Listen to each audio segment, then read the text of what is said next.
everybody. It's really lovely to see all of you here tonight. I'm delighted to welcome everyone to our event, Off the Rails, Megadevelopment and the Future of the City. And I want to extend a special welcome to those of you who are new to the Urban Democracy Lab and to Gallatin, and of course to our panel of experts, who I'm very excited to have here. And I'm particularly excited that it is a panel of brilliant women. So this is an all-female cast. It's fun to celebrate that. They'll be discussing one of the many ways in which cities are changing for us today.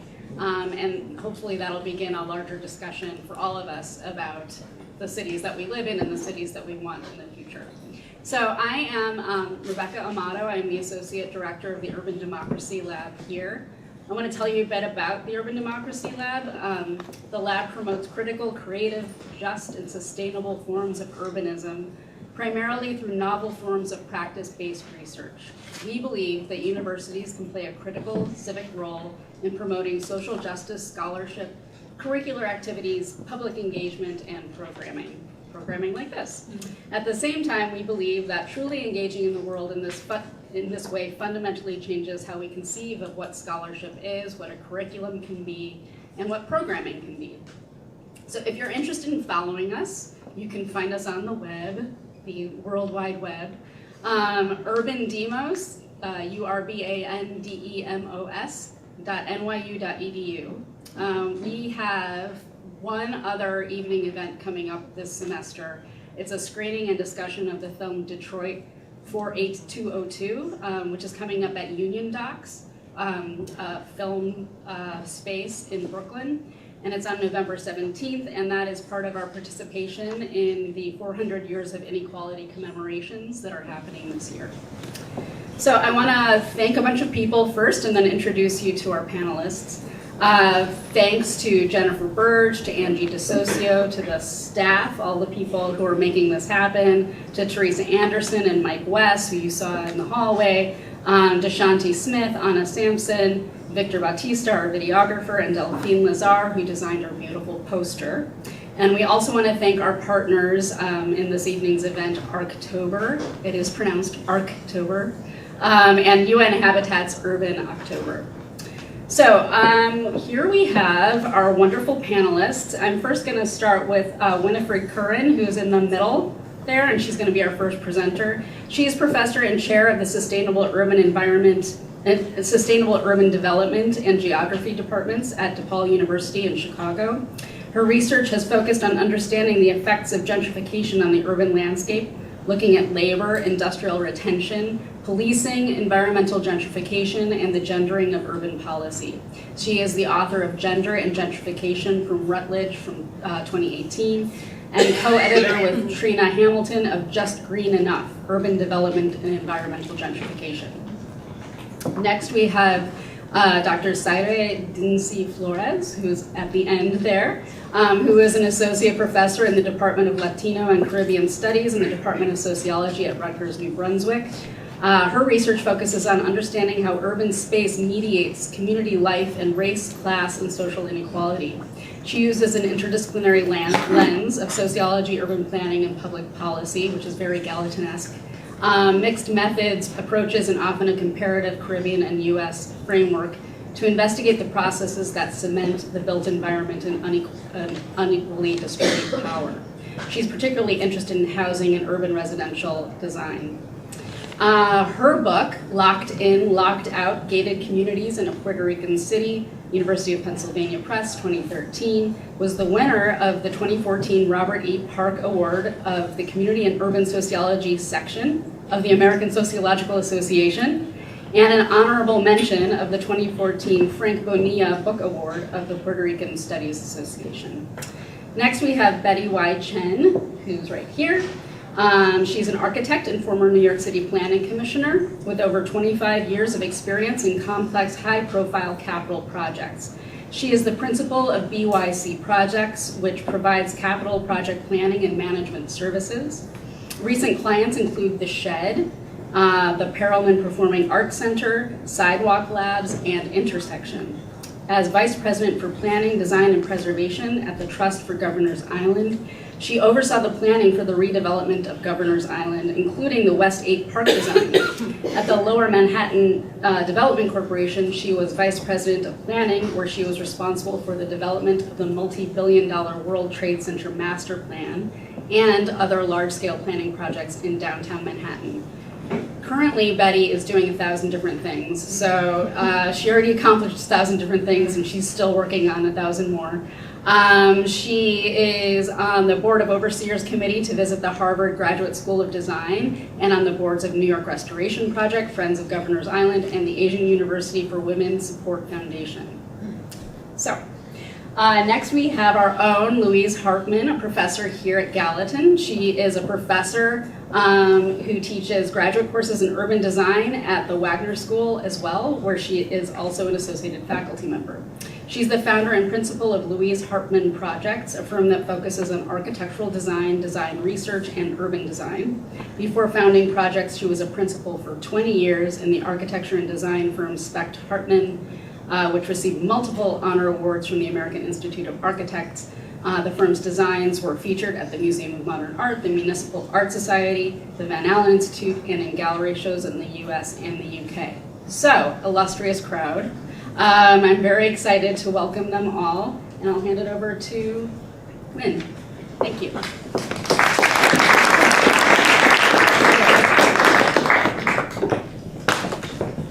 Thank you, Becky, and thank you all for coming and for inviting me to be here as part of this interesting conversation. I'm going to share some insights, hopefully, or at least descriptions of two megadevelopments that are going on in Chicago right now to highlight.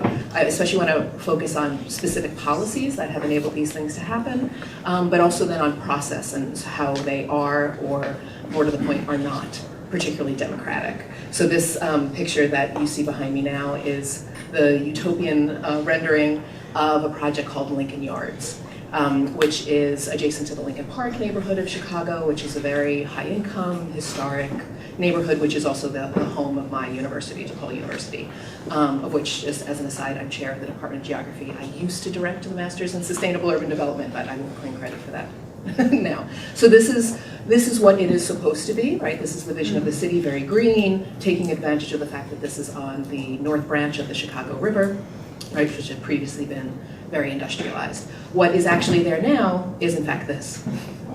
So that's quite a different vision.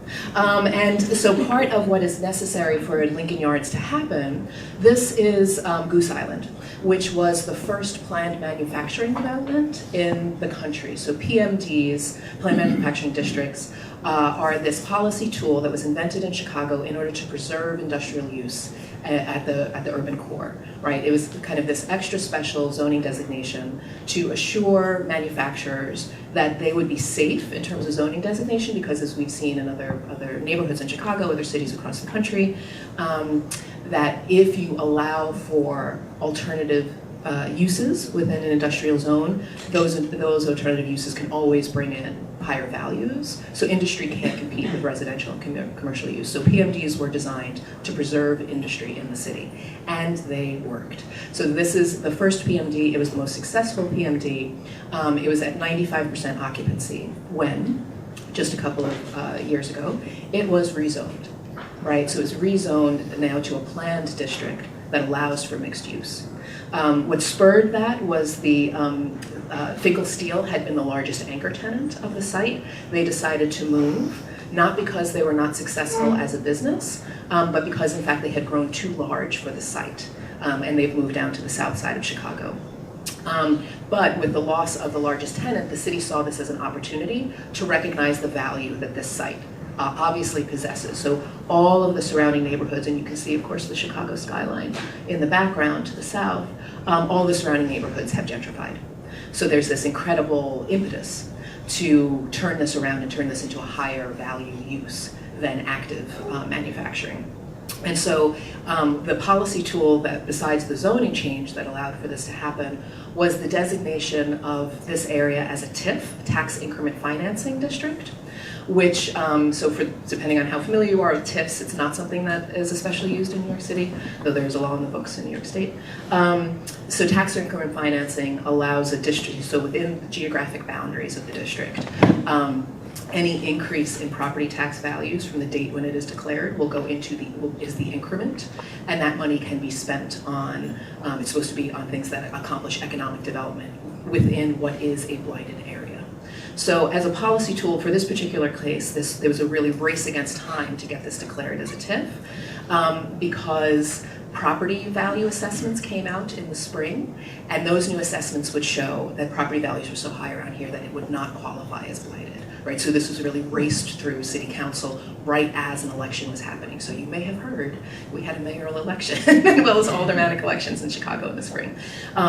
So literally the vote for this was supposed to be on a Thursday. The new mayor-elect, Lori Lightfoot, asked for a delay, which then Mayor Rahm Emanuel granted. They instead voted on it on Monday.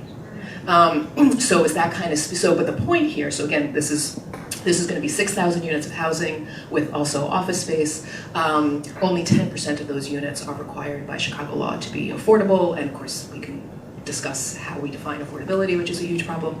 But anyway, this project will receive, as a result of that TIF designation, $1.3 billion in taxpayer money, right? So in an area, for what is basically going to be luxury housing. So this is the vision of what will be, right? This is what's coming. So what's interesting about this is a couple of things. First, that so this was an industrial area. That industry didn't go away. It is simply moving to the south side of Chicago. And again, for those of you who are not necessarily familiar with Chicago, the south side of Chicago is basically synonymous with Black Chicago, right? That this is an overwhelmingly disadvantaged part of the city, which already is very heavily burdened in terms of manufacturing, as well as the toxic legacy of long gone industry. And so rather than changing that, the displacement of industry from the north side to the south side is just building upon those already existing racial injustices, A. B is the way in which this has happened. So I chose these pictures as an example of kind of the planning charrette process that has been behind Lincoln Yards. And some students of mine were helped to host a meeting. That was one of the first public meetings around Lincoln Yards. And the way in which that meeting was done is very indicative of the quote-unquote democratic process that went into this. So first, this meeting was declared. You had to RSVP online. If you wanted to speak at the meeting, you had to call the alderman's office. So the alderman is the equivalent of a city council member in New York, which I did. So one of the things that I do is study industrial retention. So I called the alderman's office to find that their voicemail box was full. You could not leave a message. And so therefore, so this idea of there being any sort of process here was not especially, this was not a very open process. And then interestingly, in the course of this one sample meeting, one of the people who had been scheduled to speak revealed in his comments that in fact he had been asked by the alderman to speak because he was a pro Lincoln Yards proponent. So that's just sort of indicative of kind of the way that this has gone down. Another example is the 78. So this is on the south branch of the Chicago River. So we are now looking north to the Chicago skyline rather than south. This is a 62-acre site. When built, the reason it's called the 78 is because Chicago has 77 community areas. This is so big that this will be the 78th, right? So it's literally building a new neighborhood largely from scratch. And this is very much being sold as we're greening the city. Right, so lots and lots of green space. It will require an extension of Chicago's Riverwalk, which already exists near downtown, but they are very much hoping that the city will extend it south to the site, because that's one of the things they're selling. And another highlight is the Crescent Park that you see there in the middle, which mimics, that's the original flow of the Chicago River before it was straightened for trade purposes. And this is going to require a new stop on the red line of the subway, as well as moving tracks from the existing commuter rail to straighten them in order so that they can build on more of the site. So this is another kind of rendering of the vision. What is not, so this is very much this picture makes it look very much in keeping with the rest of the Chicago skyline. Like, this is to scale, this makes sense in downtown Chicago. What's missing from this picture are the neighborhoods that are immediately adjacent on the other side of the tracks, which are Chinatown and the neighborhood Pilsen, which is a largely Mexican immigrant community, who are desperately afraid of what will happen when rents start to go up as a result of all this luxury housing. So this is 10,000 units of housing. And as well as a new kind of anchor, kind of STEM discovery innovation campus for the University of Illinois that the developer is donating to the University of Illinois. This is another kind of idealized picture of the site. And so you may think that I am just telling you about multiple examples of how this is all going to go bad and not be democratic, but I'm going to end on an optimistic note, which is that all of this, as pretty as it may be, but in terms of what it means in terms of social equity for the city, is very much in doubt, obviously, anyway. But rather than this just being steamrolled through city council, as we saw with the Lincoln Yards, and this was piggybacked on this will get $700 million in TIF money to build the new subway station. That is planned for the site. But there are alternative ways of how we can think about doing this space, and that's because of this. So this, as I mentioned, we had elections in March. So these are activists who are protesting the granting of all this TIF money to private developers, right? So in a city that is constantly in a budget crisis, and that's currently, we may have a teacher strike on Thursday if they can't reach agreement. Again, because they're arguing that we don't have the money to pay teachers, to pay for staff like librarians and luxuries like that. So the protesters managed to shut down LaSalle Street, protesting these tax dollars. So LaSalle Street is right near City Hall, right? So centered downtown, strong traffic. In this picture are 6 aldermen.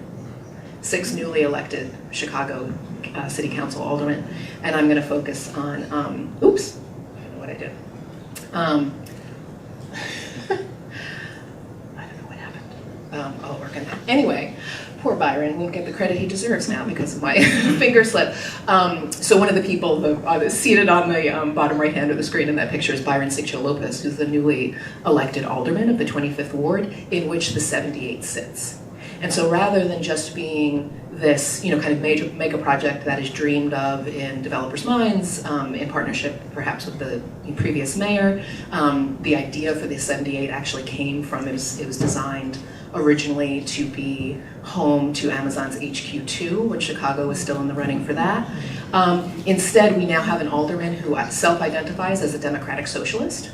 And when the developer tells him, oh, we can't get 10%, there's just no way we can swing more than 10% affordable housing, we'll say, I was thinking more like 30. And I was also thinking maybe we need to talk to the Chicago Housing Authority and think about public housing on this site. And I'm in no rush, right? We don't have, there's not some, the invisible hand of the market doesn't necessarily require that we do this in any particular way. He's much more concerned with making sure this is an open and democratic process, and that people have access to any meetings that happen about this, that rather than, often in these processes when we have community meetings, we see that sort of people get to complain about what they want to complain about, and then you just carry on as though they hadn't said any of those things. That is in fact not how it's going to work with Alderman Sigcho-Lopez. And so that's kind of the hopeful note on which I would like to finish, that despite the massive scale of these projects and the already existing resources, city resources, political resources that have been put into these megadevelopments, that enough organizing in a variety of ways creates these spaces to perhaps change what sometimes seem like the inevitable outcomes of these megadevelopments. Thanks, and sorry for the PowerPoint stuff.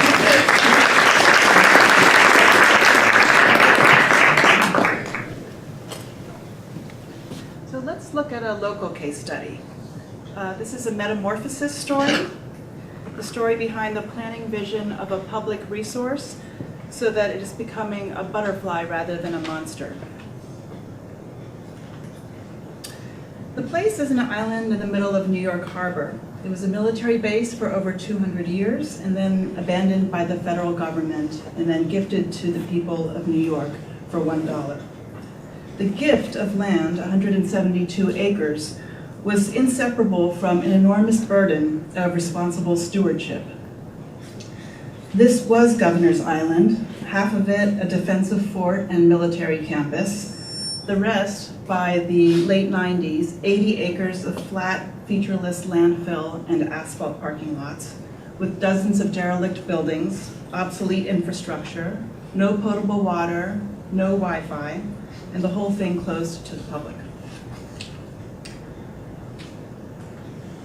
My role was being responsible for planning and design, and the mandate from City Hall was to develop Governor's Island into something great. I thought about the stories that I had heard about Mayor Bloomberg and job candidates. He's known for sending off appointees by saying, quote, "Don't fuck it up." Excuse my language. And I thought about that a lot. So where to begin? All kinds of real proposals for the island came across the transom. The FDNY wanted to set buildings on fire to train their firefighters. The NYPD considered locating their police academy there to do firearms training. Others wanted to put a drug rehab residential program there because they could keep track of their clients. Nickelodeon wanted to build a gigantic family swim resort and told us that the SpongeBob sculpture on the roof was non-negotiable. And we got 2 proposals from 2 separate people for cat sanctuaries. We realized how important it would be to manage the risk. The risk of ruining the place, of losing it to development that was not prioritizing the public good.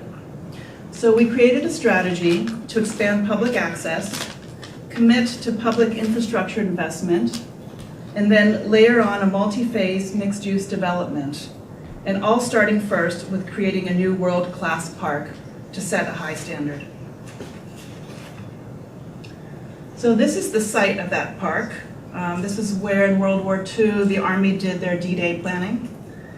But going forward, we needed a vision that was much more than just functionally driven. So we looked to the island itself. We appreciated the character of Governor's Island. We aimed to protect its unique features while amplifying them for public enjoyment. And we aimed to give people an experience of discovery and wonder. We saw that the potential was there for this to be one of the most well-used and beloved parks in all of New York City. So we opened the island to the public. We invited people to come out. We made the ferry free for everyone. We held interactive public forums with the park designers. We put up exhibitions in Manhattan and on the island showing the future of the park. We held face-to-face workshops, listening and brainstorming with anybody who cared to come. And we elicited over 1,500 Post-it notes responses to the question, what would you like to see here? What would you like to do here? We went to public meetings in Manhattan and Brooklyn, CB1 and 2 and 3 and 6. We hosted public tours. We talked to the watchdog groups. We testified at public hearings, and we listened to public testimony at landmarks and environmental review hearings. We gathered all kinds of qualitative and quantitative public input. But meanwhile, the engine behind this change was strong political leadership. The metamorphosis of Governor's Island was a stated mayoral priority, and our job at the Trust was to establish a vision and standards, set a development framework, and then build the teams to deliver the vision. Finding the right park designer is a longer story for another day, but the part that's relevant to today's story is this. 6 years earlier, I had seen this picture in a book. I was struck by the fresh and brilliant perspective on an everyday thing, the park bench. I thought, whoever designed this is a mind that operates with imagination and playfulness. It cares about use and users, character, and touch. And in doing our due diligence research on this person and other landscape architects, this project, called Swamp Garden, convinced me that Adrian Hoyza, the designer that we selected, had the emotional sensibility that we needed to perceive and showcase the essence of a place. So why would I sort of tell you this. It's because outcomes are generated by specific people, their beliefs, and their choices. Nothing good just happens by itself. It happens with intention. So getting to work on the park design. Again, we were back to managing risk. I looked at a typical public park sign like this and thought to myself, oh dear. The default in government can be to focus on the risks of legal liability, and prohibitions get layered on over time. Right? This list will just keep growing and growing, and nothing will ever come off the list. But I was more concerned with the risk of creating a sterile, dead place. No sitting, no walking, no gathering, no bicycles, no fun. So we set out to deliberately rethink standard assumptions in order to be welcoming to the public. We created a purposeful culture of yes instead of a culture of no. A friendly bureaucracy, if you will. We talked to visitors, observed them, asked, how would you like to spend time here? What would you feel? What would you smell, see, taste? We listened, and we distilled the data from public input, and some of the strongest recurring themes that we heard were around bicycles, ice cream, play, love, picnicking, keep it green, freedom, and concern with overdevelopment. So instead of prohibitions and saying you can't do X, we set out to think, what is the affirmative? What do we want this to be? What kind of place should this be?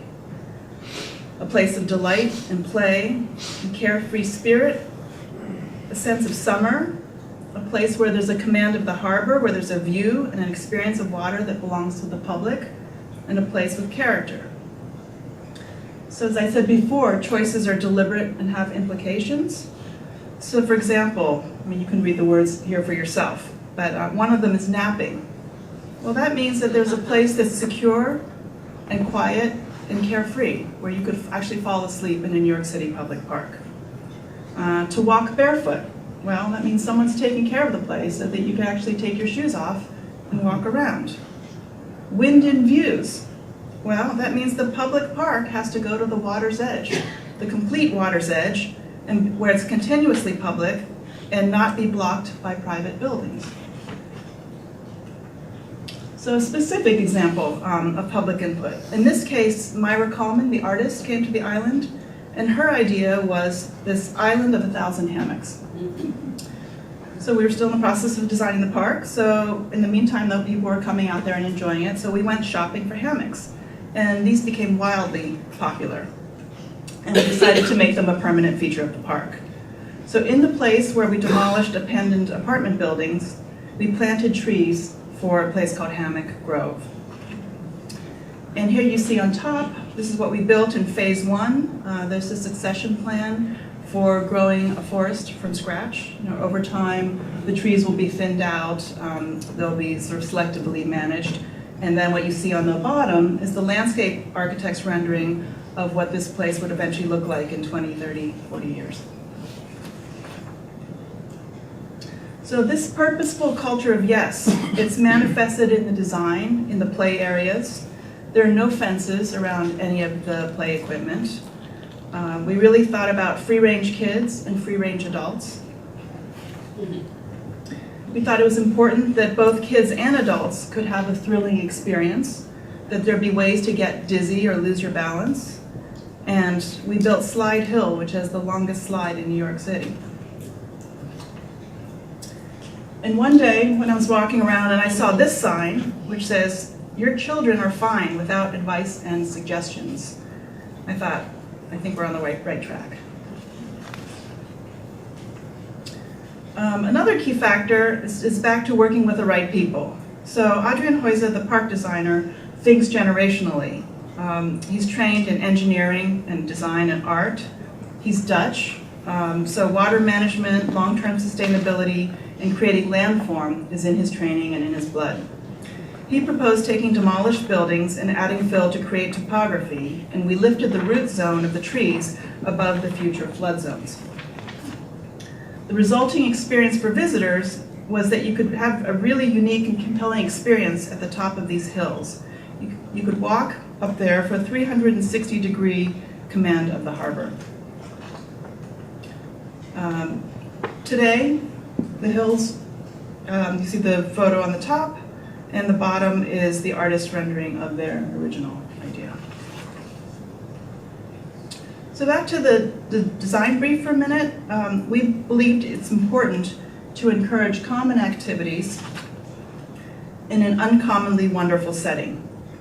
So here you see on the bottom left, this was the existing site of parking lots and abandoned structures. On the bottom right was an image from the pitch book that we showed the public and the government funders. And on the top is what was realized, what was built.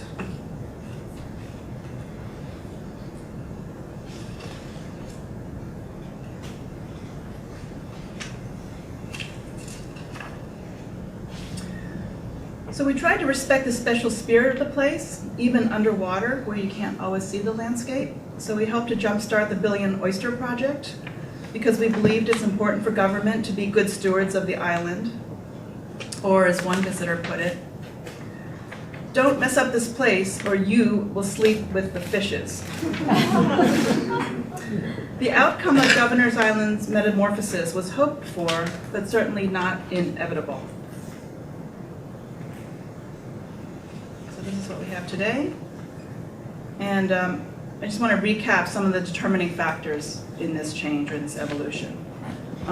One, leadership. In this case, it was Mayor Bloomberg and his team. Two, they devoted significant resources of funding, over $300 million for Governor's Island. Three, managing the risks of development. In this case, leading the private investment with public investment first in infrastructure and public space at a high standard, and the idea that quality public space is essential infrastructure. Four, having meaningful public involvement and input. Five, having the right team that listens and synthesizes and imagines and delivers. Six, critically, having the political and public priorities aligned. So in this case, you know, the don't screw it up from the politicians, and the public saying, you know, don't mess up this place or you will sleep with the fishes. So I think this just circles back to today's topic of mega development and the public good, where I think we'll just be probably discussing understanding motivations behind those priorities that drive the outcomes, and maybe ways for the public to influence those outcomes. Thank you.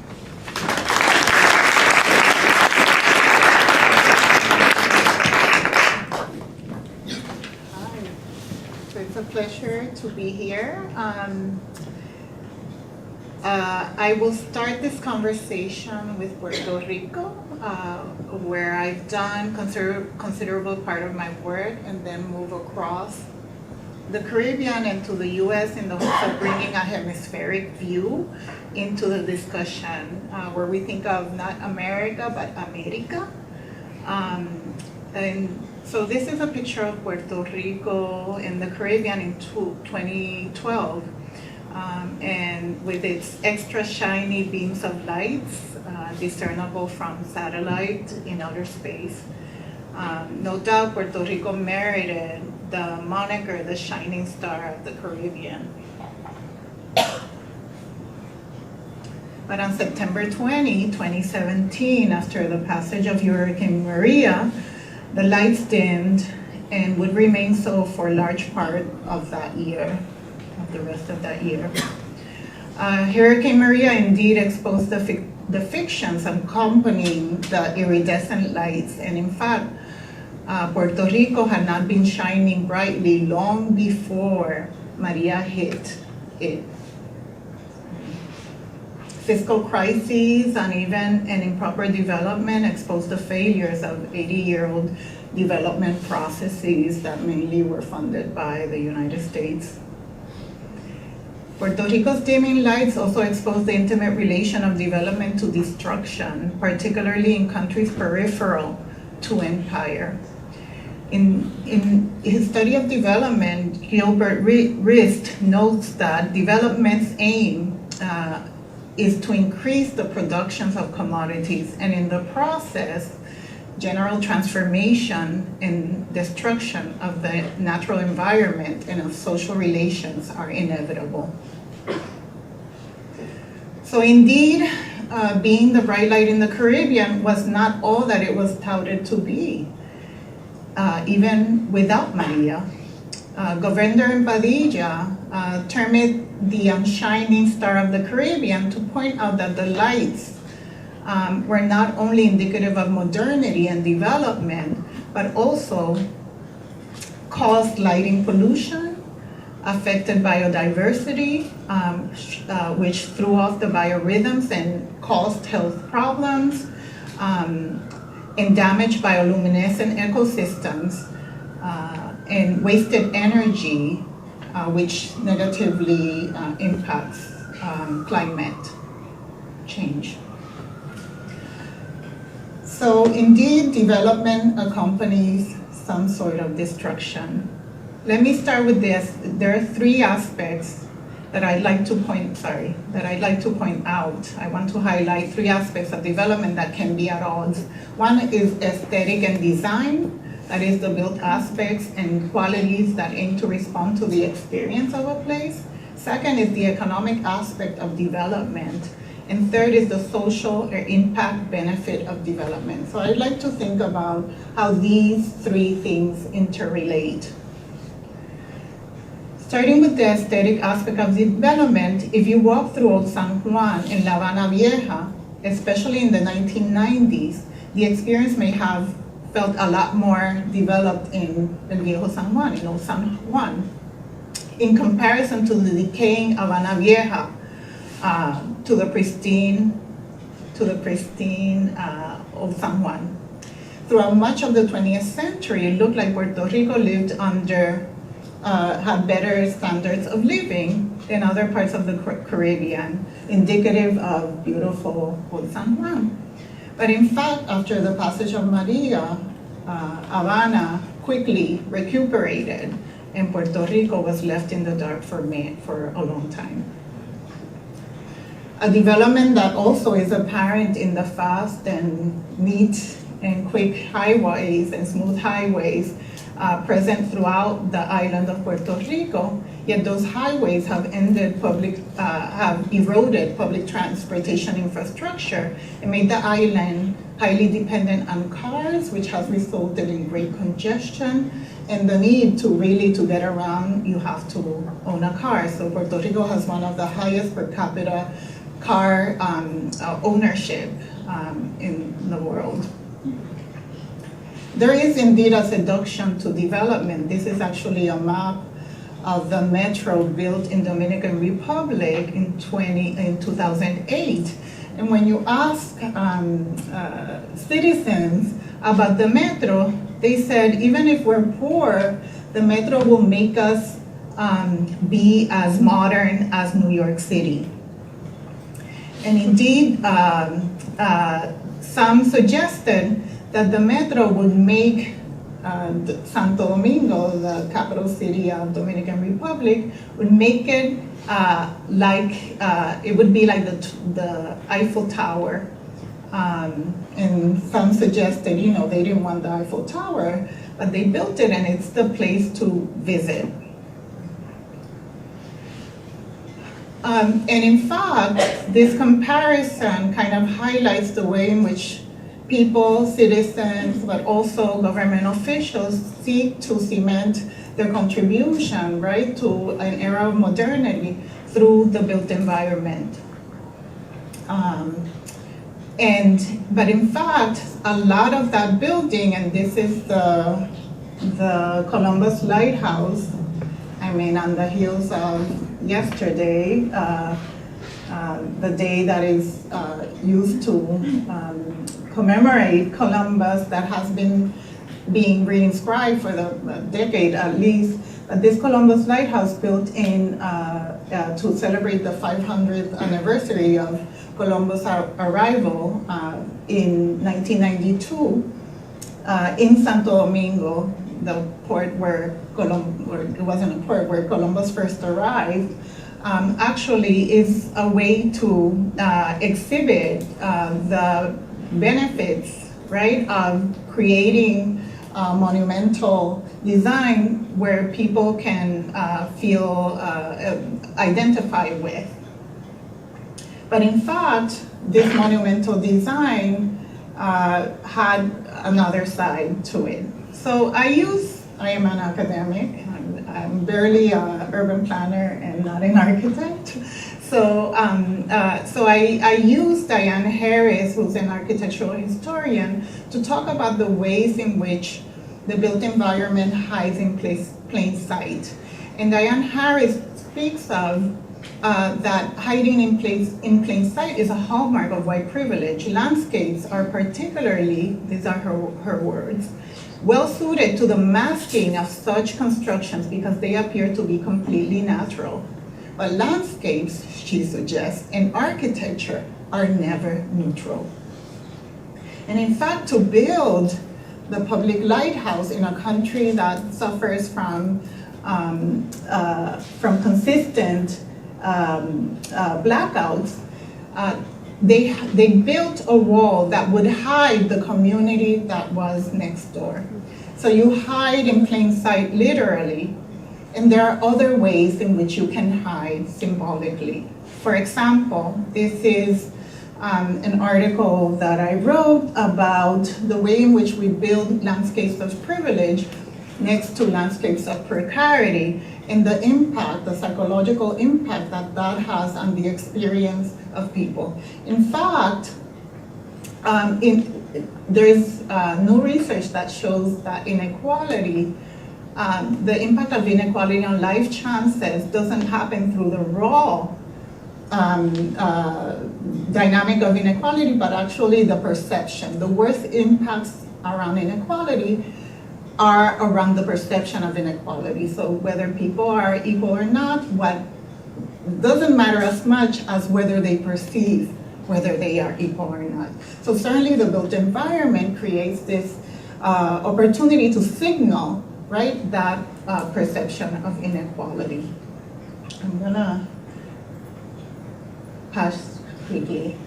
And so we have built environments that hide this symbolic aspect and literal aspect. For example, these highways that were built to get tourists quickly to, in Santo Domingo, to, in Dominican Republic, to Punta Cana, hide the fact that there were informal economies that depended on the old, slow roads.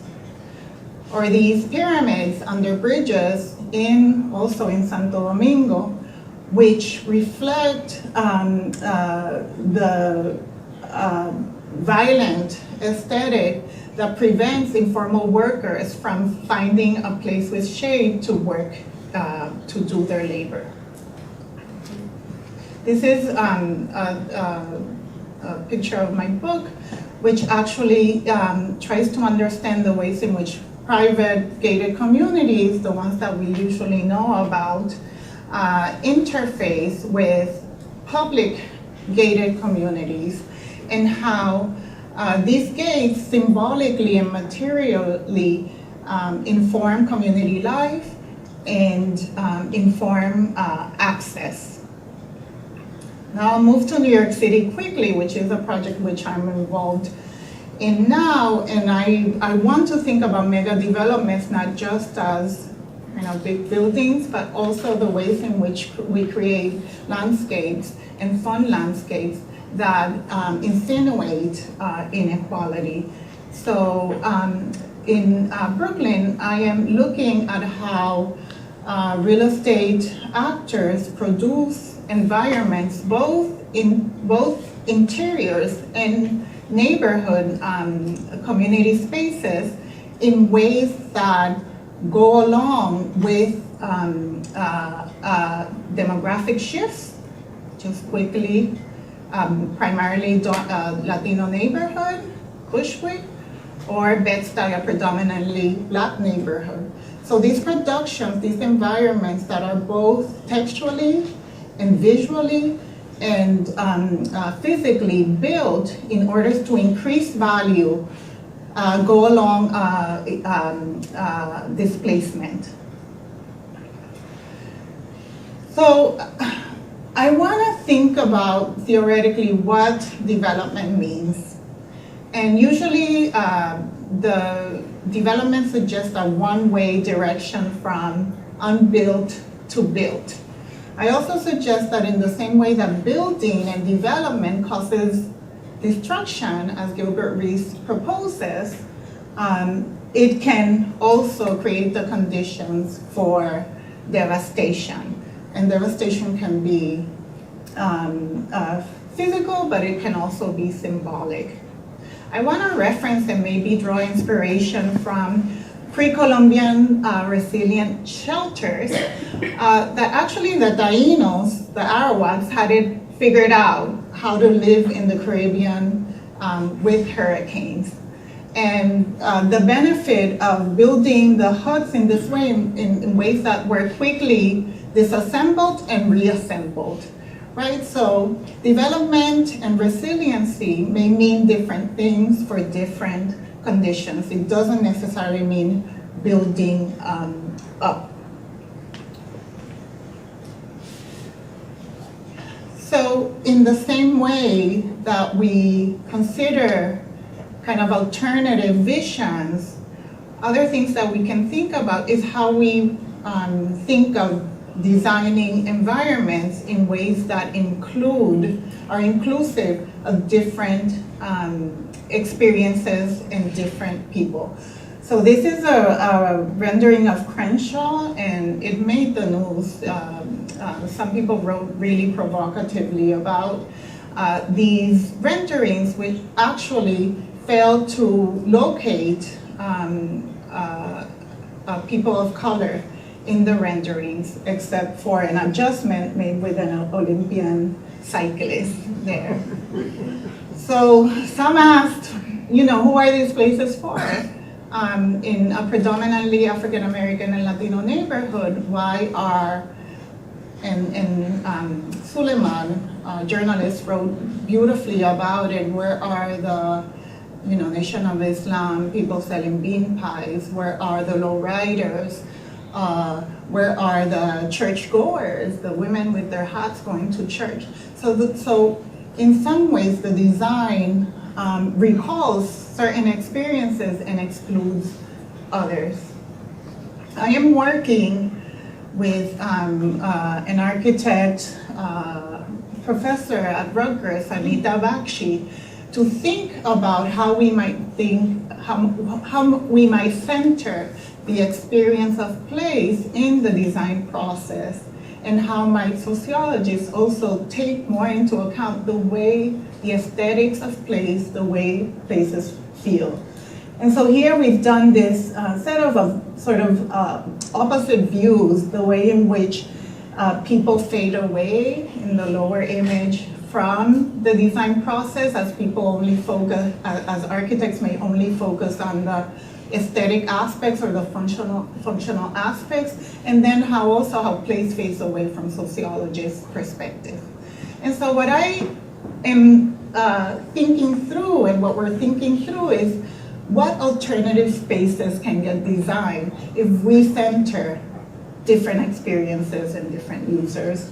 So this is actually an art project. This is not an actual space, but it's obviously a subway platform in New York City, but with a sign that points to Villa Mella subway. Villa Mella is a station in the Santo Domingo Metro subway. And so how do we rethink the design of spaces and also the messages that spaces send symbolically through their design, and what may be the space that actually centralizes the experiences of working class users, that centralizes community patterns of people of color, informal workers, even dogs. So thank you. I'll stop there.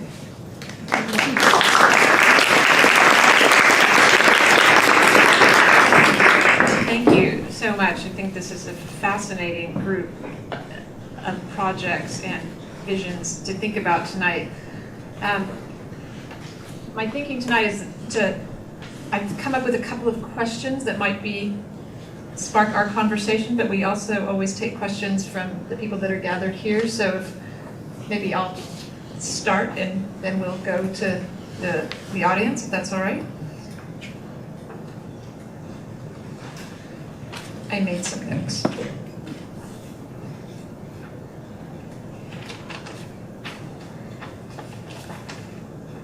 The panel tonight is off the rails, megadevelopment and the future of the city.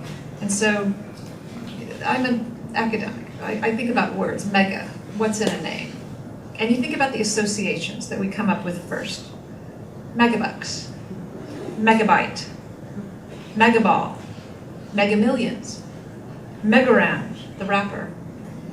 If you're a historian, you think about the megaron, the largest room in ancient Greek buildings. And then I looked for the history of when did this word megadevelopment come into the common parlance? And I looked, and I had a research assistant who may be here still tonight. And we looked. And we go back fairly far. One of the books that you could study is called The Oxford Handbook of Mega Project Management. And possibly the Governor's Island team had that. Another one is called Mega Projects and Risk, An Anatomy of Ambition. The first book was from Oxford University Press, the second from Cambridge University Press, 2001 and 2003. So, but if you came stateside, you'll keep looking. And then if you look to New York, you'll see a series of mega development projects, and then you look globally. So again, with my research assistant, Max Stern, if he's here, I thought, how do we define what is a mega development project? I know the mega means it's big, and the development, I think that's a great provocation. Is it directional? Does it mean like it's getting better? I think that's something we should question. So with a scan across and through, we found that the Cambridge University book, or the Oxford Handbook of Mega Project Management, in 2001 thought that mega projects, they were defined, are large-scale complex ventures that typically cost 1 billion or more. That's chump change in today's money. Not the fact that the money itself has the present day cost of money, because that's not what we're talking about. Hudson Yards, 28 acres. Price tag, New York Times reports 25 billion. 25 billion. Of that, 6 billion in tax incentives and subsidies. Governor's Island, 172 acres. 172 acres. Price tag? Don't know. Not yet. Don't know.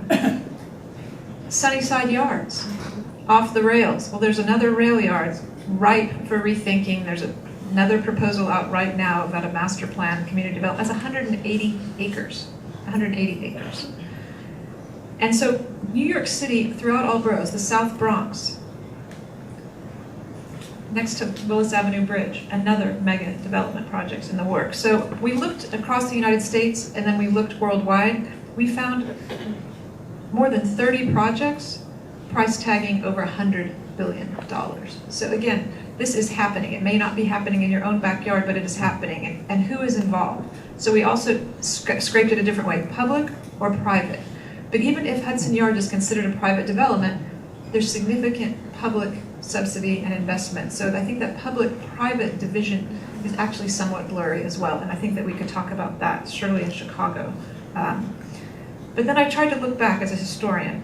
I thought, you know, in the terms of the off the rails, that we're decking over these rail yards, or sometimes in the case of, was it the 78 where we're building adjacent to the rail yard? We've done this before. If you think about, if you look at the history of Grand Central Terminal in Midtown Manhattan, the streets from 42nd Street to 56th Street, from Park Avenue to Lexington, that was a mega development too. All the rail lines were decked over. The total acreage, 43 acres, bigger than Hudson Yards. That completed in 1910. So we have the results of some of that. And who decided? Who decided? At that point, the railroad and its engineer, William Wilgus, there was the vision, there was the will, and there was the expertise. And then the development community was ready and waiting to build luxury housing and office buildings, what became Midtown Manhattan, Lower Park Avenue in Lexington. So that's my question now is, I'm thinking about the mega, I'm thinking about the Mega Millions New York State jackpot.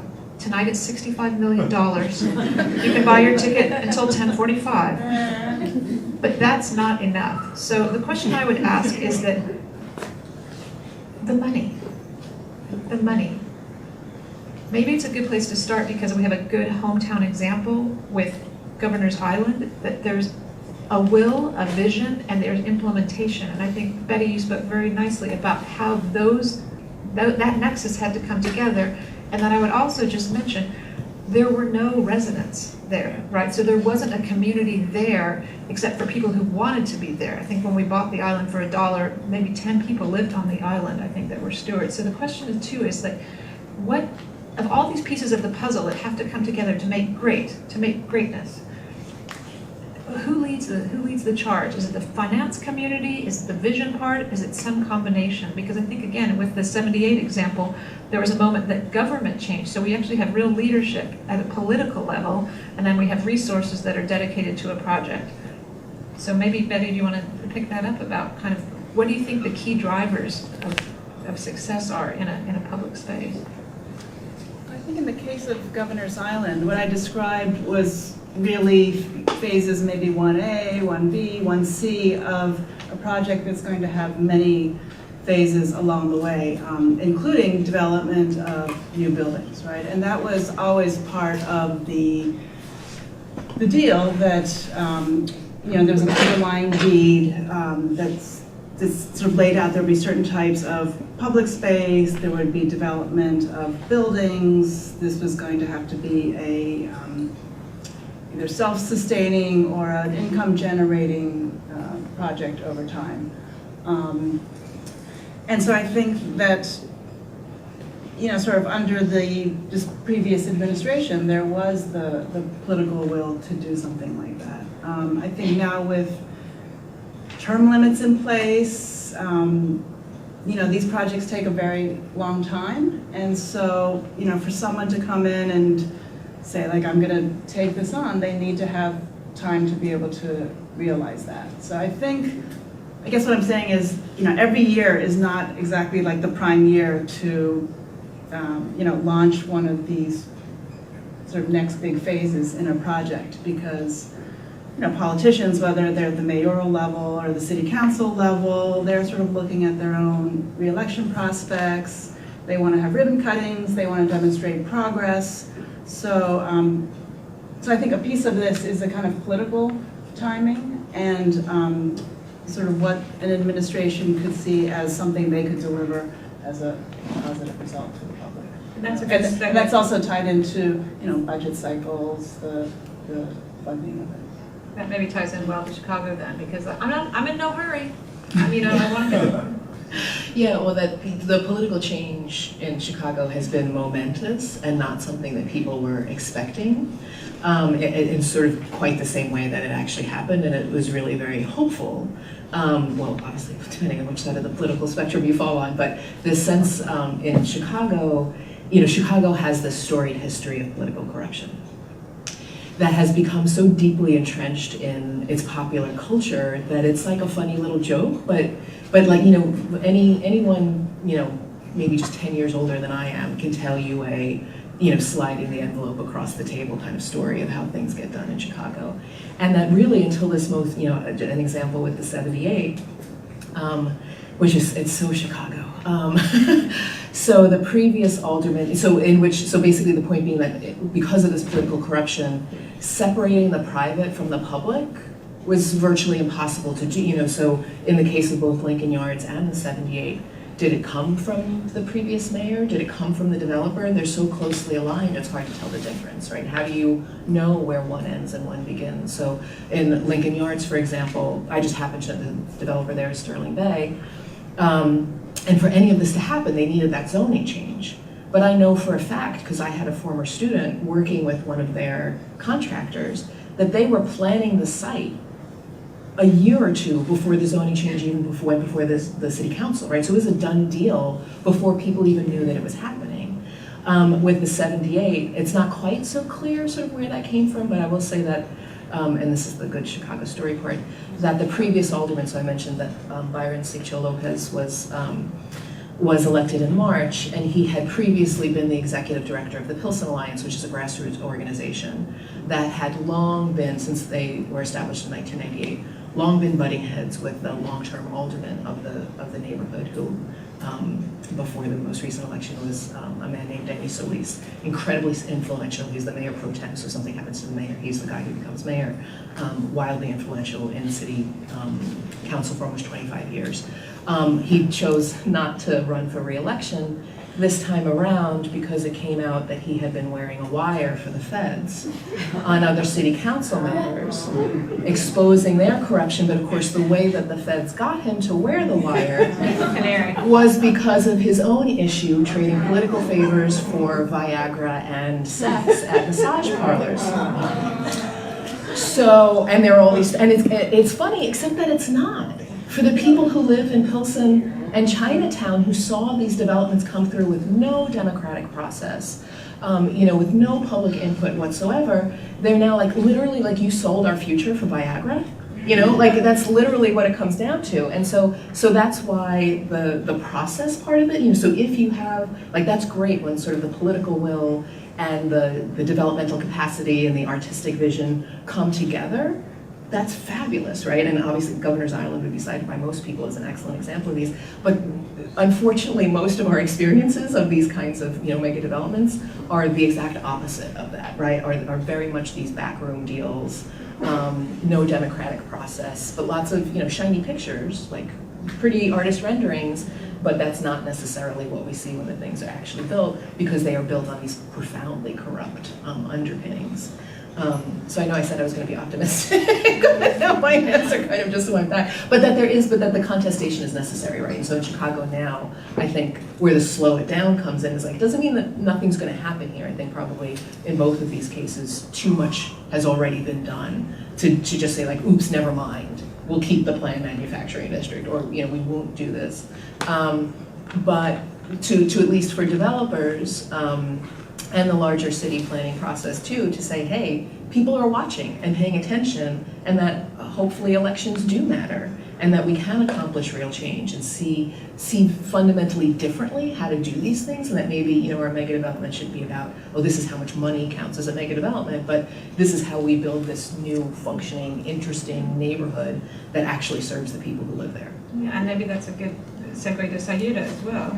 Yeah. I mean, I think the money issue, the fiscal weight, I think raises questions about process, right? Because money accompanies a centralized process, right? I mean, where the funds are coming and who decides. I think as Americans, people who don't actually realize people in Puerto Rico are American citizens, certain people.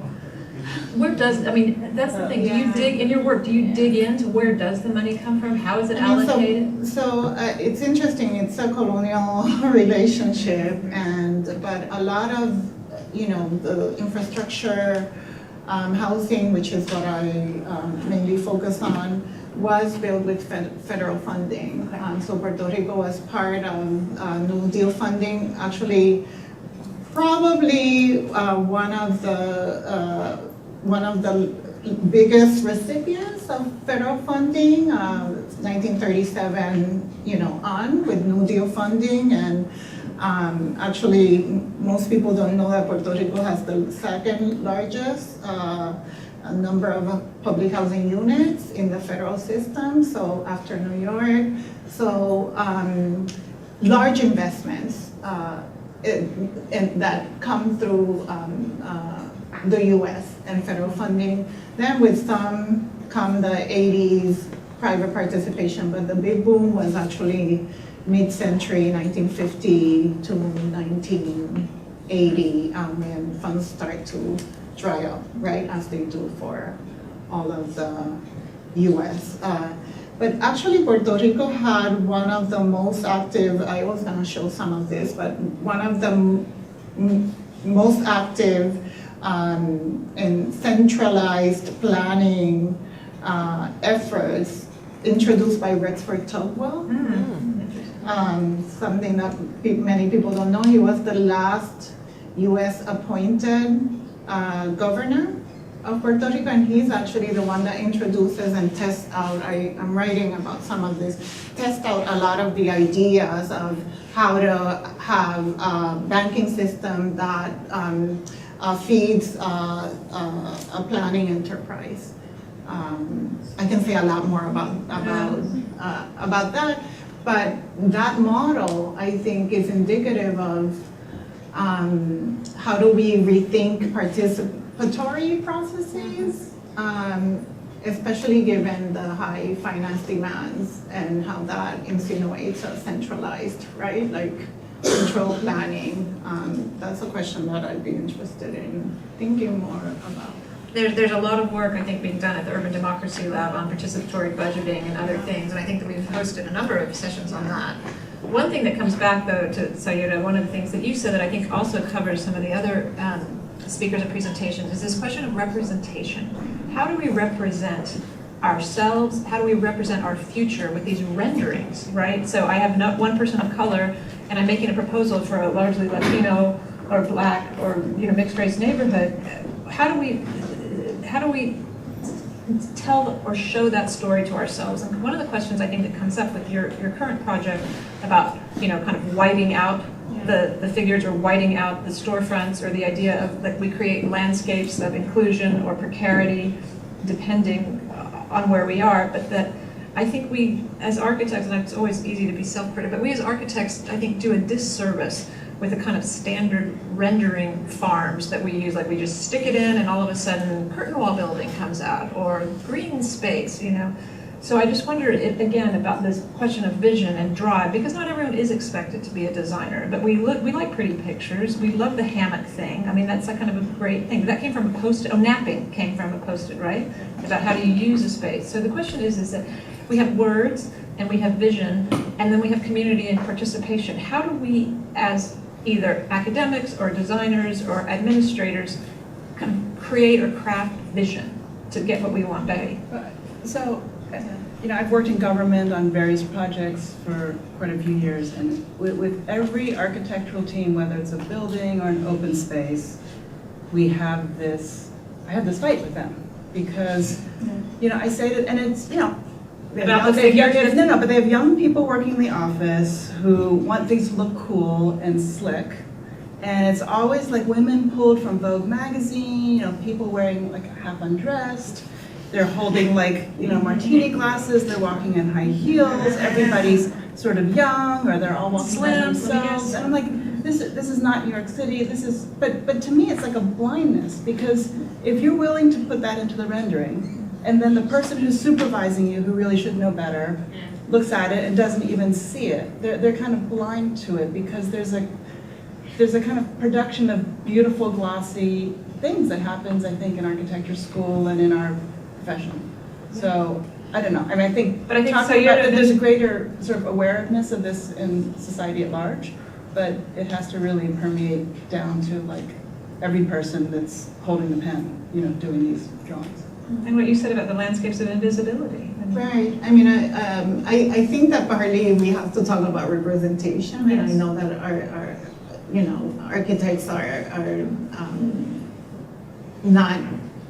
Historically has not been a discipline that's very diverse, both gender and race and ethnicity. And so I think bringing different perspectives, but one thing that I'm thinking a lot about this with Anita Bakshi is the rather different approaches to diversity, to even the concept of diversity when it comes from an aesthetic lens versus an equity lens, which is what I think a lot about, and the ways in which even the language and the menu of options with space, with the built environment, right, with design elements are also rather narrow, right, and how do you open up that? I mean, training diverse architects, but also I think thinking of the vernacular and local spaces and local ways of doing things and how that insinuates other forms or other aesthetics. I mean, I'm really wrestling with thinking of, the symbolic spaces, which are rather powerful in suggesting whether somebody can come in or not, or whether somebody belongs or not, right? I mean, thinking of ability is a good way to frame it, because with ability, if there's no ramp, then of course I cannot kind of go up. Well, how do we think about culture and race and ethnicity and gender and these other dimensions that also are insinuated in the built form? Yeah, and doing it in a way that's substantive. So I think a lot of developers, especially, so the Pilsen neighborhood, that was one of the ones I mentioned, so predominantly Mexican neighborhood, and over time, for a long time, the area's Mexican identity was part of the way in which they kept developers out, right? They had this very strong narrative about who they were. This was a port of entry community. It's a Mexican neighborhood in part because when Mexicans first came to Chicago in the 1950s, landlords in other areas of the city would not rent, right? The sign said no dogs or Mexicans, right? So very much relating to this history of the neighborhood as a working class neighborhood, as a place of struggle. And that over time, again, in partnership with the long-term Alderman Solis, and developers, they decided to sort of take Mexicanness and use it as a marketing tool, right? That indeed, that Alderman used to say he wanted Pilsen to be the Mexican version of Chinatown, right? A place that people want to go to consume things. And so they started doing stuff. So the main commercial strip in Pilsen is 18th Street, and there are bronze Aztec sun calendars embedded at the corners of the sidewalks, right, to identify this as Mexican space, but in a way that's very easily consumable to the outsider, rather than fundamentally about listening to people who are there. There's another development, this is one of my favorites. They changed, in this particular development, they changed the window frames. They originally were going to be black in the initial rendering. They changed it to red because, and I quote, Mexicans like red. And then they painted an Aztec design on the top of the building, and that's supposed to, that's your representation, right? That's your inclusion. So we need to make sure it goes a lot deeper than that. Wow. Yes. Yeah, Chicago has great, I would say Chicago has the best and the worst of American urbanism, so I've got a story for everything. I mean, again, it comes to a deeper question too about the right to the city, of course. Whose city? Whose city?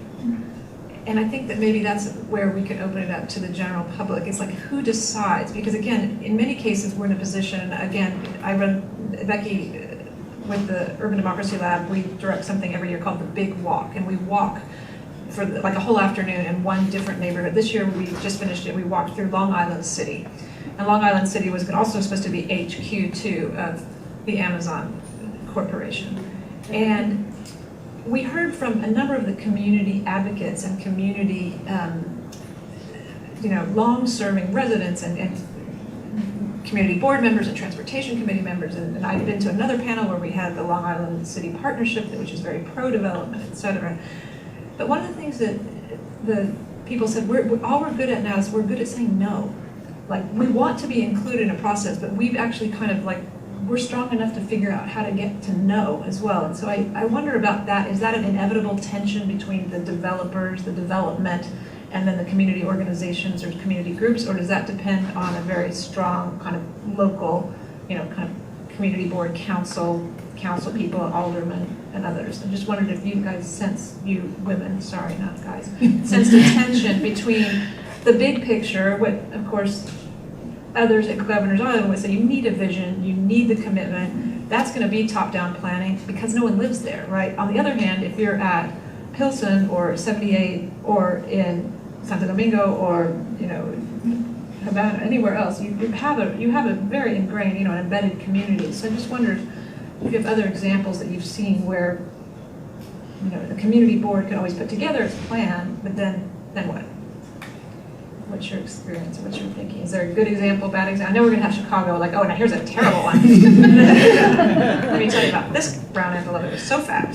I mean, I can think of Mario Small wrote about public housing development in Boston, where actually the communities, historically it has been, the residents are Puerto Rican and they participated, they pushed back in order to build, and this was in the 80s, I believe, and they actually built, participated in the renderings and the design in ways that reference kind of Puerto Rican culture in Casita. So, you know, this is public housing, so it's federal public infrastructure, but they actually, you know, influenced and shaped some details of the design and the parts when they were being renovated. So that's, but of course it takes a strong community. I mean, the aldermen's mobilizing and responsive developers. And I think coalition building as well, if you see the aldermen sitting in the street with the students. But let's go to the audience then too. Who has questions? I think right here in the front row. And then here. Yes, my question might have to do with ways that we can constrain some of this overdevelopment or mega development. And the example I have is like Hudson Yards and the West Side sewage treatment plant in Harlem. I mean, is there here now in Manhattan or New York City an endless capacity for sewage treatment? Can our plants handle? I mean, in my neighborhood, I have, in the Upper West Side, I have 5 new buildings going up within a matter of a few blocks. And then you have these other huge towers on 57th Street. You have other buildings that are going to overlook Central Park on the west side, going up 70 stories. A building 70 stories tall in Amsterdam and 70th Street.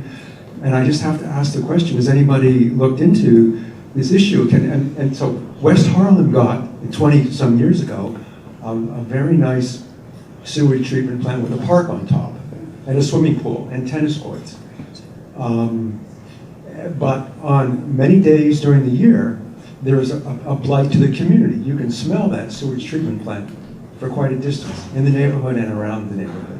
Maybe this goes to Betty then about environmental impact statements and other things. Well, you know, America has strong private property, development rights. There's as-of-right development, but I think many of the things that you're talking about are of a scale, especially these mega developments, are of a scale that requires them to go through an alternate public process, right? It's not as of right just to build some of these large things, especially some of these public structures. And so, you know, you have to go through, in New York City, the ULURP process, and I actually brought a printout because I thought we might get to this kind of question. But it is this incredibly, Should we pass this around? no, but I mean, you can look it up online, you know, ULURP stands for Uniform Land Use Review Procedure. And you know, your eyes might glaze over trying to sort of make sense of this all and give you a headache, but you know, if you sort of take the time to kind of look through it, there are all these points in this process which can take up to, you know, 150 days, but all these points in the process for the public to have a say.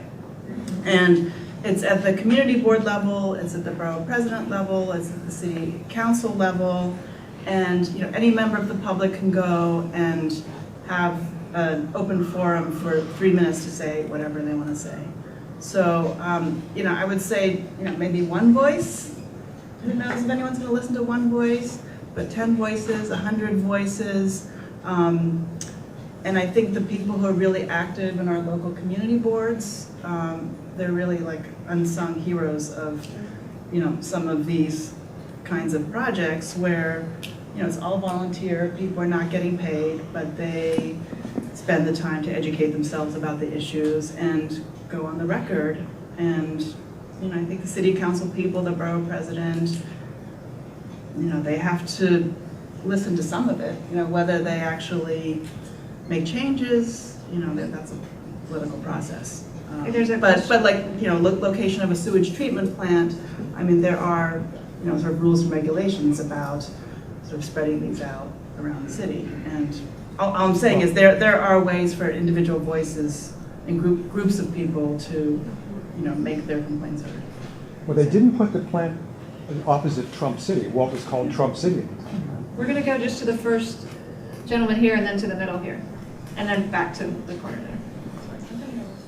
Hello, thank you all for joining us tonight. It's been a really interesting talk. I have a question particularly for Dr. Curran as it relates to Chicago about the role that the institutional and foundational side plays in building these democratic places and the role and where they sit on the spectrum of development, particularly because I think of Chicago as a city that's really built by its institutions, from the universities, like the one you work at, to the museums, to the upcoming or the forthcoming presidential library. And so where do these institutions sit on the spectrum of democracy but also development? Thank you.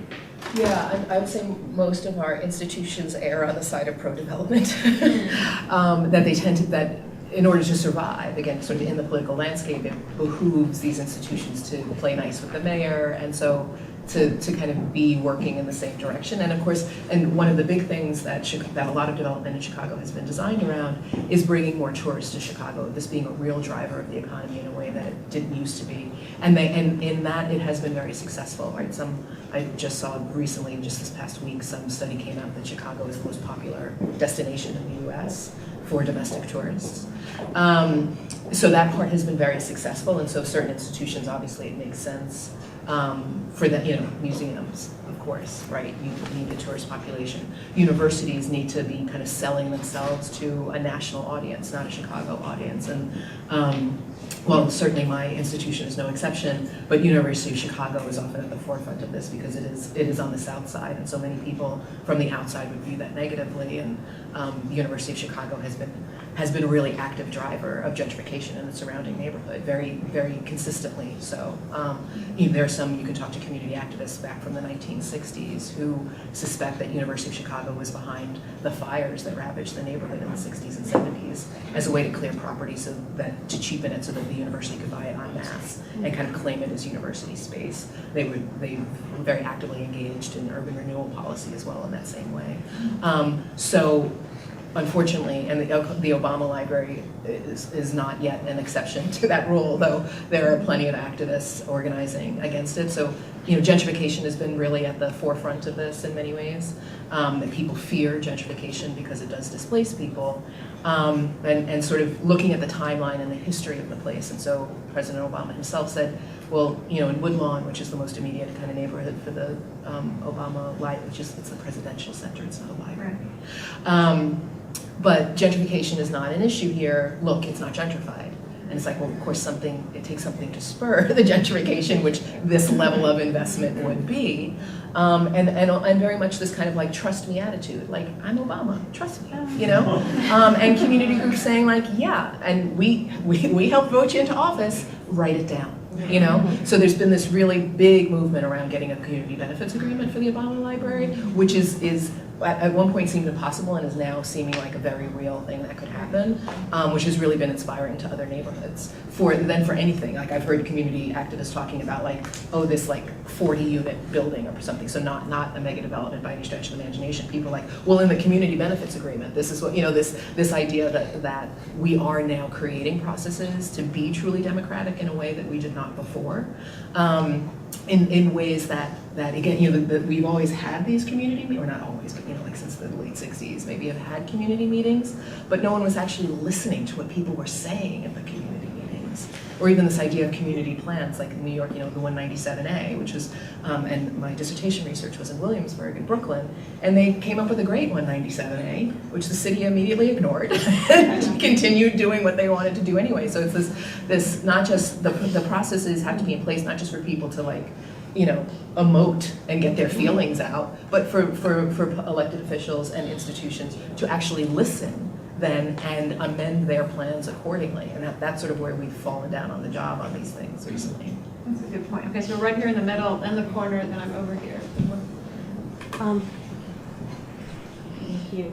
Building on that, I wanted to ask Betty a question about your comments on, and I think that all three of you have actually been talking about this, about political will, elected officials, and electing more progressive.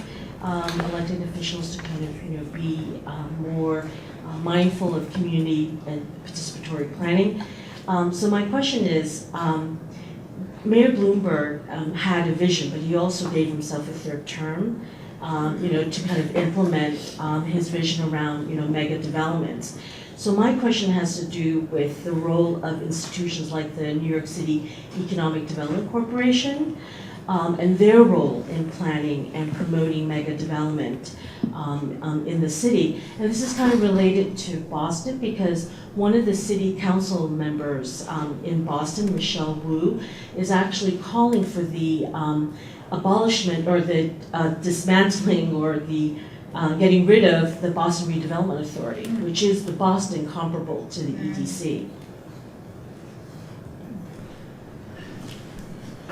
So are you asking about the sort of role of EDC, the EDC Correct. plays Right. in And- New York City? The role, correct, and whether and what kinds of public accountability there is in terms of the kinds of projects and the kinds of decisions and the kinds of financing that, the EDC promotes to support and to advance mega developments in New York City. I mean, I'm not an expert on EDC and sort of how they work, but sort of from what I've seen, it really does come from the top, from the mayor's office, from the, whatever deputy mayor is doing sort of economic development. They are not a city agency per se, but they are an arm of the city. So it just comes back to priorities. I think it's very interesting, like whoever the mayor is every year to listen to the State of the City address, because you can comb through that thing. There could be like one sentence with one mention, but if it's in that public address and they kind of go borough by borough and they go through their topics, we all used to sort of listen to those things sort of with a fine-tooth comb, say like, oh, this is sort of where the priorities are for the year ahead or sort of the term ahead, and this is where you can see attention going, resources, staff, money, the political will, like sort of, It's broadcast. yes, broadcast and filters down through agencies like EDC. You had a question and then a question I got here. Yes, please. Hi, I have a couple of things to say and I'll be really, really quick. I'm an architect and, I agree with everything you say about the renderings, but they're a dog whistle. They accurately represent the intent and the process of what is going on. And if those people become black or brown, it's just an image. And it serves to actually obfuscate what is going on. If the representation, alludes to something that it actually does not aim to do. And the architectural intern and everyone who's above them are not, we know the profession is not politically sharp.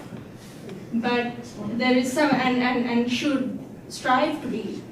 But there is something about these that I feel like, villainizing the rendering is very low stakes. That is not where the fight is. The fight is in, look at the buildings, I would say, as an architect. And that will tell you what is going on much more than looking at the people in those pictures. What do you want to say more about that when you say look at the building? I think look at the Commercial, residential, mixed use, Yes. cultural, institutional, that's a pretty... and look at how generic most of this is. Look at the stock that it is kind of suggesting is going to be added to the city's real estate market. Look at, what kind of street life it's really going to promote. Because then all of that is designed with much more deliberation than the people who are stuck on at the end. And there is also tremendous pushback I have been witness to tremendous pushback from clients to actually doing equitable representation of human beings in renderings. Because clients are not looking to communities, they are looking to potential buyers. So there is, this is a fair thing to bring up, but I think that the rendering is telling you much more, just as it is. I guess my other comment was about Governor's Island. I wonder if you could speak to, you showed us the police and Nickelodeon and everyone else who's interested. was there developer interest that the city turned down to develop Governor's Island? Because I'm wondering, without transit, without, as an isolated site. There were a series of requests for expressions of interest and requests for proposals where people were asked to submit sort of concrete sort of business propositions, ideas, renderings. And so some of the images that I drew sort of come from that round, and there were sort of many, many other ideas that may be, less interesting for today's pictures, but for a viable, to have a project with a viable business plan, I have to say that drug rehab proposal was one of the ones that actually made sense from a business point of view. And we turned it down because we said we cannot lead with this being one of the first things we do on this island. I mean, someday maybe in a larger context, something like this might make sense, but this can't be like the first tenant on the island. And we ended up going with the New York Harbor School because that was a use that seemed to really make sense. Like why would you put things on the island like SpongeBob that you could put 10 other places? They didn't have to be at this particular location. But the New York Harbor School, they belong in this location. They need to be on the water. They could really make use of this limited resource. But you're right. Before getting the potable water and the ferry service more regular and no bridge, no tunnel, no gondola, I mean there are serious hurdles that potential investors and developers see coming to the island. I guess it just seems to me that we get this kind of fantastic democratic space when developers are not interested, because Hudson Yards could be a fantastic park too, but it's not. I'd actually like to respond.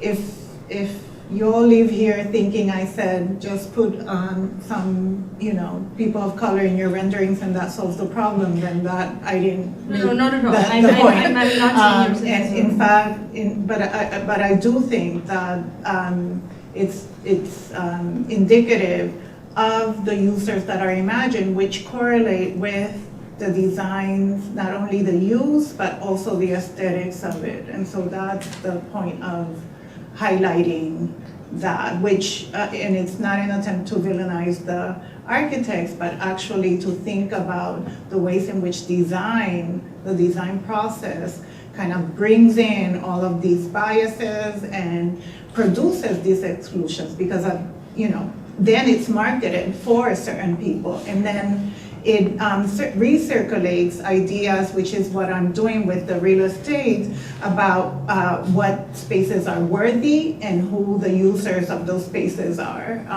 And so that's an interaction, right? So we create a city where only certain people belong. The architect doesn't create the city, the developer creates. I'm not suggesting that the architect independently sort of, it's a design process and they're both. I think everyone in the process should be critiqued. It's not about pushing back against architect or this or that. But there is a widespread critique about, the people in the renderings are models and they're white and they're whatever. It just seems like our critique has to aim higher. I think those are not mutually exclusive. No, they're These not. points. Yeah. And we had a question here in the front row as well. Hi, I think it goes back to the title of the evening on megadevelopments, and for us we've been working at Philippine Habitat with Richard Sedet on the concept of the open city. Maybe you want to introduce yourself. So I'm Philip from UN Habitat, the New York office. We've been working with Richard Sedet on the concept of the open city. And megadevelopments are by essence handing over a part of the city to the private sector. Can the private sector actually construct true public space? Can the private sector actually construct true inclusive cities? And what we're hearing, of course, is an issue of opposition, of give and take. But that's not true collaborative creating of cities. But I am kind of asking also to you, is there a way of actually doing so? Is it not just negative and positive, but also actually a way of moving forward? Yeah, well, I think it's all about, that's where the process part comes in, and I think the sort of the unfortunate thing, while I'm trying to be hopeful about the 78 example in Chicago, so much of it was done politically prior to, again, this more kind of democratic, open city council. But because it is, so it's such this public-private thing is so interesting because it's both, right? So because what's basically happening is that public governments are deciding to give these huge tracts of public land to private developers, in part because they're then like, not my job, that it's a way of offloading governmental responsibility, and that for many of these sites, they can't happen without intimate involvement from the government. So, for example, in the 78, it's an extension of the Red Line, one of the core lines of the public transit system, so building a new station, and then also this new outpost of the University of Illinois. So again, these kind of public institutions that help to anchor private developments, without which these private developments can't happen. But in the process of making them private, we've both absolved the government of its responsibility to provide the services that an open city should have, and not made any provisions for the democratic process through which we will plan these things, because they tend not to be very interesting. And it's very funny in the 78, it becomes about design and about nothing else, and not about the lived city. That's the other problem with these megadevelopments, that it's hard to make a city from scratch. That's why we don't do it very often, right? It takes hundreds of years, Washington, D.C. was not a very interesting city for a very long period of time. Canberra is still described to me by friends I've never been as one of the most boring places on earth, right? So, Brasilia never took, doing these things at this scale is not actually a very good idea from an urbanist point of view, from someone who actually loves and want to live in cities. And so in the 78, they were showing these renderings, and I'm an advisor to the zoning board for the 25th ward. And so in this presentation, they're showing these pictures, and I was I said to a friend of mine, I'm like, gosh, this looks very much like Oslo, to this waterfront development in Oslo. And damned if in the course of the development he doesn't describe that, yeah, very much they're aspiring to, that's what inspired them to design in this way. But again, I haven't been to Canberra, I have been to Oslo. And I find that I see how it's attractive to people whose idea of the city is an outdoor mall, but as an actual urbanist, right? As someone who is, born and bred in New York City, that is not what's interesting about the city, right? Just because it makes money doesn't make it good urbanism. And so that's, that's so much of city governments that, again, sort of perennial underfunding for a variety of reasons, too extensive to get into here, have basically handed over the process of urban planning to private developers, almost explicitly so that they don't have to do it. Right, in Chicago right now, I heard from Chicago does not have an eminent domain lawyer on staff right now. So there are plenty of sites that absolutely should be used for the public good, and the city quite literally has no way of making that happen. And you can't say that that's an accident, right? It's not like Chicago couldn't find an eminent domain lawyer if they wanted one. Blight is still on the record. The language of blight is still active. Exactly. Obviously. That's interesting. Yeah. No, Come back and say a little bit about Richard Sennett. I mean, again, we're talking about the urban age, London School of Economics. He's looked at cities all over the world. Are you finding, maybe you need to share with us, are you finding any positive examples about how this other, more inclusive urbanism could develop? Well, I think the question is scale, because we are faced with an urbanizing world where the speed of urban space being created is so vast and so huge that yes, all governments are turning around to the private sector to help them. But I do think, going back even just to Manhattan, when the grid was laid out, it was a surveyor's exercise. Okay, there was a real estate mind behind, but it was a open-ended surveyor's exercise. If we see what happened in India in the 70s and the 80s, was laying out big parts of cities for people to develop, small and big. And I think we kind of lost because the real estate sector became so important and so big in terms of turning around money, making profit, not about building, but actually making profit out of something, and became a very strong, well-organized part of the economy. And I think part of the problem is there. Can we imagine that part of the economy actually produces a type of city that's much more open-ended and where not everything is built, where not everything is finished? And I don't think we are there yet, but I think it's certainly a discussion we're very keen on on continuing and seeing what actually happens, including in cities in the US. Great, that's a great place to end, and I've just been given the time, so please join me in thanking our really fascinating audience. Thank you to Becky Amato, the Urban Democracy Lab, and especially thank you to the theater, the excellent professionals that helped us establish this event tonight. So thank you, everyone, and have a great October. You still have time to buy your lottery ticket.